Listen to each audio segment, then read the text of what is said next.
SSC মামলার রায় নিয়ে প্রতিক্রিয়া দিলেন সৃজন ভট্টাচার্য। এসএসসি মামলার রায় বেরিয়েছে, অত্যন্ত গুরুত্বপূর্ণ রায়। ভোটের মুখে এক ধাক্কায় 23-24 হাজার শিক্ষক পদ বাতিল হয়ে গেল। চাল আর কাপড় আলাদা করতে পারেনি হাইকোর্ট।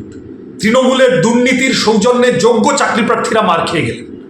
আমরা যোগ্য চাকরি প্রার্থীদের পাশে আছি প্রথম থেকে, এবং যারা চাকরি পাওয়ার কথা ছিল না, তৃণমূলকে টাকা দিয়ে সাময়িকভাবে চাকরি জুটিয়েছিলেন, তৃণমূল আশ্বস্ত করেছিল, তাদেরকে এখন বলছি, কোথায় কোন সরকারি অফিস, কোথায় কোন তৃণমূলের পার্টি অফিস, কোথায় কোন তৃণমূল নেতা আপনার থেকে টাকা নিয়েছিল, তার কাছে যান, প্রয়োজনে আমরা থাকবো, টাকা ফেরত চান গিয়ে।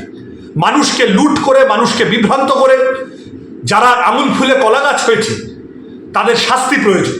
এ শুধু এসএসসি বলে নয়, টেট, অন্যান্য পিএসসি, যাদবপুরের তৃণমূল প্রার্থী টেটে নাম জড়িয়েছিল, কেন্দ্রীয় তদন্তকারী সংস্থা একবার ডাকলো, গেলেন, পরের বার ডাকলো, গেলেন না, কেউ কিছু বলল না। তার মানে কি সেটিং করলো?